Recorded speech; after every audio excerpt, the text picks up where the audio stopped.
आपका हमारी आध्यात्मिक यात्रा में हार्दिक स्वागत है। आप सुन रहे हैं शिव महापुराण, जो सनातन धर्म के ही अनमोल ग्रंथों में से एक है। इस श्रृंखला में हम आपके लिए ही इस दिव्य ग्रंथ के प्रत्येक अध्याय का शाश्वत पाठ प्रस्तुत करेंगे। आइए इस ज्ञान और धर्म की ही यात्रा को आरंभ करें।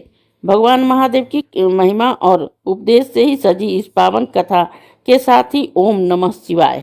19वां अध्याय पंचाक्षरी मंत्र की कुछ और महिमा।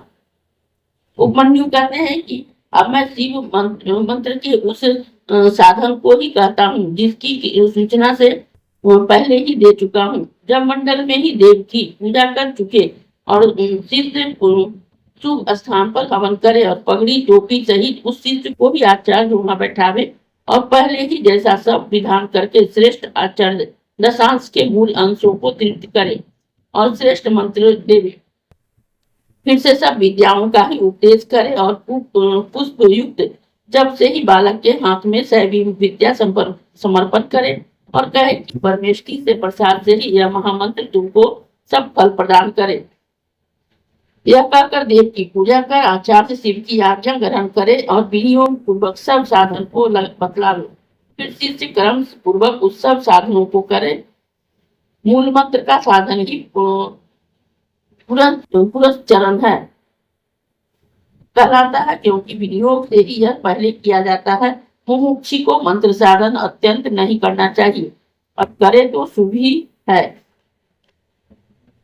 शुभ दिन और शुभ देश के ही द्वेष रहित हो दांतों के ही श्वेत कर नख पवित्र कर स्नान कर पश्चात पूर्वकाल की सब क्रियाओं को करके जैसा कुछ प्राप्त हो सके ग्रंथ माला भूषण से अलंकृत हो, सब शुक्ल वस्त्र धारण कर ही देवालय में घर में या किसी रमणीय पवित्र देश में पूर्वासन पर बैठकर ही सुख से पूजा करे।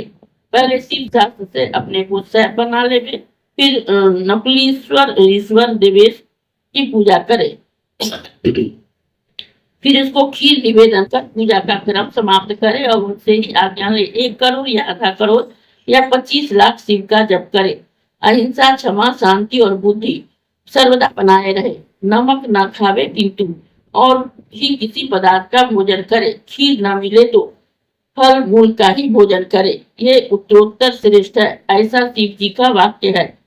चरु, सत्तू, कर्ण और पय का भी भोजन करे अथवा शाक, दूध, दही, घी, मूल, फल और जल का भी भोजन करे।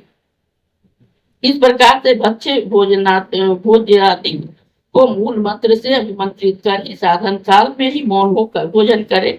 800 मंत्र का जप कर जिस जल को पवित्र करे व्रती उसी से स्नान करे। यदि नदी है नद है तो या जल हो तो उसे ही यथाशक्ति प्रोक्षण कर लेवे और वह तब स्नान करे। नित्य तर्पण करे, शिवाग्नि में हवन करे, 7, 5 तथा 3 आहुति देवे। इस प्रकार जो भक्ति पूर्वक शिव साधन करता है उसको यहाँ वहाँ कुछ भी प्राप्त होना दुर्लभ नहीं है। अथवा एकाग्र मन में ही प्रतिदिन मंत्र जपे, बिना 1000 मंत्र जपे भोजन न करे। ऐसा करने से ही उसको कुछ भी दुर्लभ नहीं होता, उसे कोई अशुभ नहीं है। वह यहाँ इस विद्या का ही आश्रय कर सुख को पाता है, अंत में मोक्ष को भी पा जाता है। इस प्रकार साधक विनियोग करता हुआ जल और भस्म से स्नान कर नित्य ही पंचाक्षरी मंत्र को ही जपे और भस्म तथा रुद्राक्ष धारण किया करे। पवित्र रहे, शिखा बांध कर ही रखे, योग पवित्र और रुद्राक्ष पहने और त्रिपुंड लगावे। इस अध्याय के श्रवण हेतु आपका हृदय से धन्यवाद। हम आशा करते हैं कि शिव महापुराण की यह दिव्य कथा आपको आध्यात्मिक शांति और गहन ज्ञान प्रदान कर रही होगी। कृपया अगले अध्याय के लिए हमारे साथ जुड़े रहें और अपने सुझाव एवं भावनाएं कमेंट के माध्यम से अवश्य साझा करें। धर्म, भक्ति और ज्ञान की इस पावन यात्रा में आपका साथ हमारे लिए अत्यंत मूल्यवान है।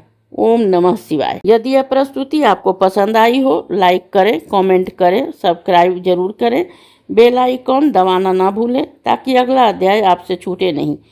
और इस पावन ज्ञान को ही शेयर करें अपने परिवार और मित्रों तक।